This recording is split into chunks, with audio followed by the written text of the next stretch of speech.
rips. Holy shit. Here's the Cobb Accessport. I just picked it up from a guy in San Diego. He owned a 135i. We have the same engine though, the N55 engine, so this is going to work for me as well. So basically inside here we have a little carrying case, pretty nice. Unzip it. And you've got the unit itself. So it's pretty thin actually. It's kind of like one of those old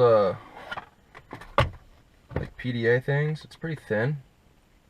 I know the GoPro is not the best way to see how thick and thin things are, but it's very, very, you know, doable.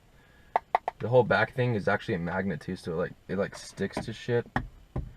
Nothing in here is metal, but it does stick to like car. So we've got this piece here.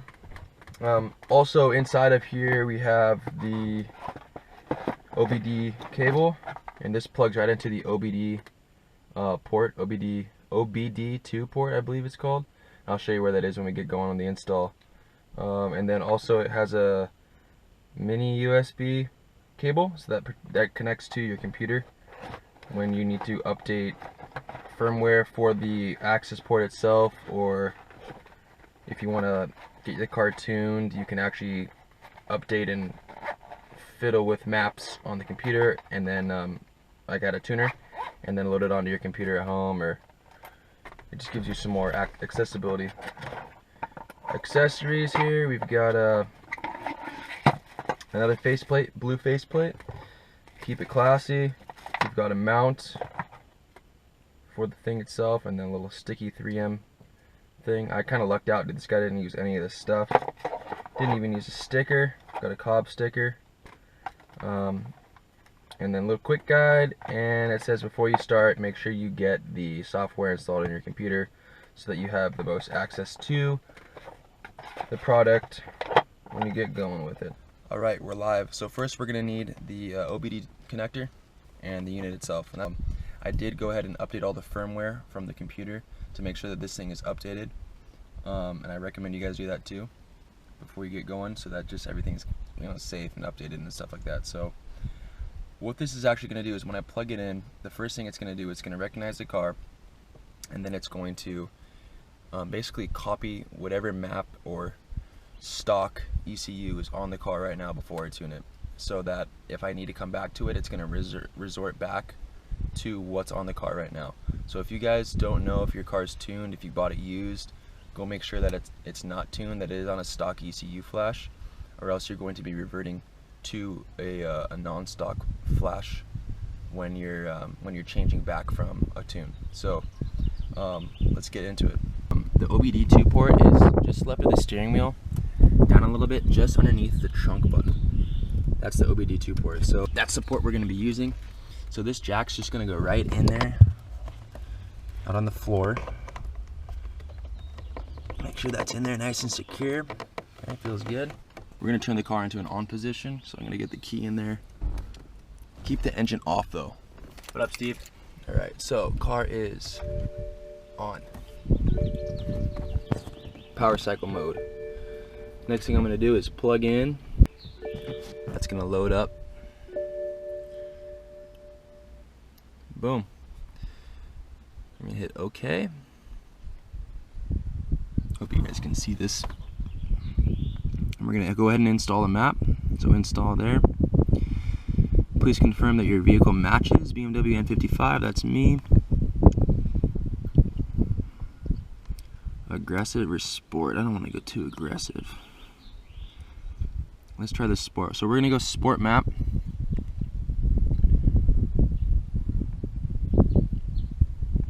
The door. Okay, so we're all plugged in. The car's on. The battery of the car is on, but the car is not running. The engine is not running. Just a word of advice. If you're going to do this,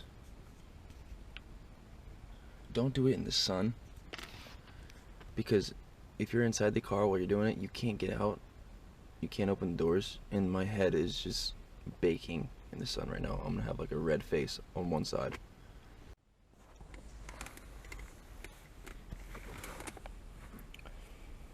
Alright, Almost 25%.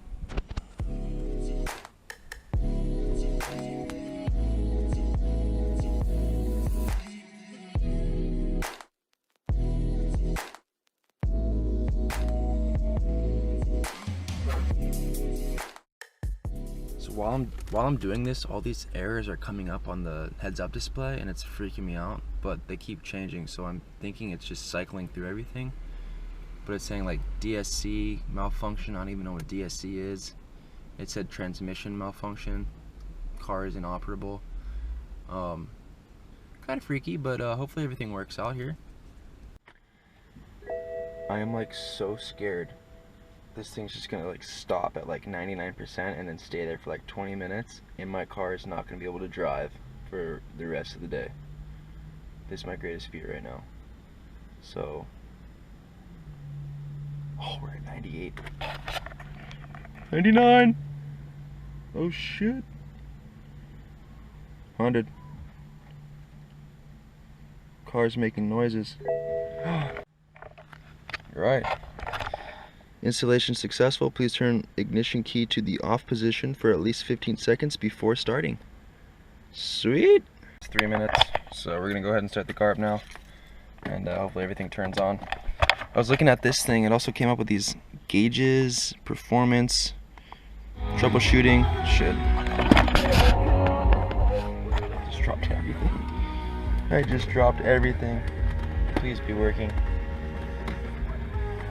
Alright, oh, shit, myself in nuts. Oh. Alright, so we got gauges and data logging, performance, troubleshooting, switch tunes, and uninstall tune. So let's get this thing going. It works. Look at that. Treating the RPMs, load requested, I don't know what that means.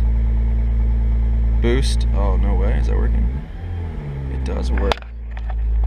Pretty cool. Let's go drive it around, huh?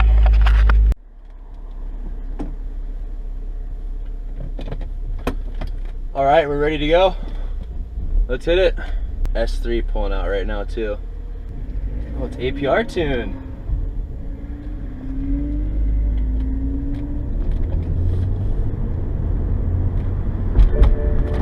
Okay, so immediately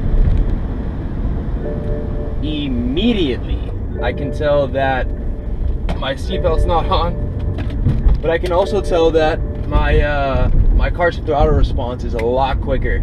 Less give on the throttle and I'm already going faster. I'm not even driving quick, but it feels more responsive. It feels like it has more power low end than it did before. I came out of that right turn and I went up a hill and I have a noticeable amount more power going up the hill than I normally do. I'm keeping the AC off to keep everything pretty stable, but I just want you guys to know I'm fucking sweating my ass off in here right now. It is terrible, and I can't roll the windows down because then no one can hear me. So yeah, that's what we're doing. I'm gonna take this thing down to a bigger road and get some faster travel going.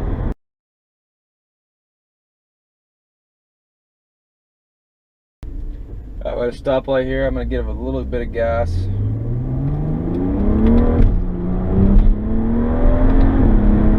Woohoo! I didn't even get up to 10 psi on the boost there. The shift from 1 to 2 was a little sloppy, but I'm definitely losing traction from 1 to 2, which I wasn't before, which is probably indicative of a little more power.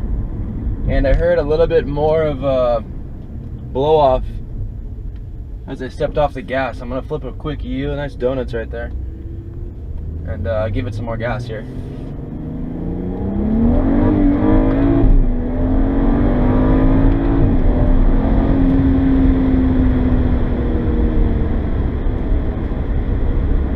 Fucking rips. Holy shit. I'm gonna see if I can do a 0 to 60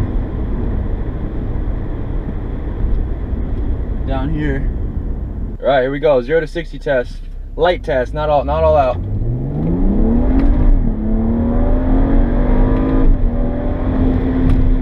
All right, that was 60. Let's see what we got. Yeah, right. It said 2.78 seconds. Oh no, 4.9. 4.9 seconds, guys. I don't know what that means. 60 seconds. Alright, 0 to 60 in 4.9. I think that's what it is stock. That's what they say, but I didn't step on it right out the gate. I kind of gripped into it because there was cars I didn't want to squeal out. But this thing is definitely quicker, guys. Cobb Accessport success. This thing is fun. It's not overwhelming. I'm gonna hit this light. A little bit more noise coming from the engine and the blow off. Definitely getting a lot more wheel spin, so that's, you know, more power, like I said earlier. But this thing's cool, man. I love all the different things you can do with it, and, you know, measure your times. It's got a 1/4 mile time here too. It's pretty nice. I'm liking it. I'm digging it. Let's enjoy the rest of the ride home, and I'll see you guys when we get back. All right, we made it back. Successful trip. I'm stoked on it. I'm definitely gonna put that sticker on now. Get a couple more horsepower out of the tune. Yeah, guys, thanks for coming with me. I hope that was informative, and thanks for watching. Comment down below what you think, good and bad. I'm open to criticism, and until next time, catch you later.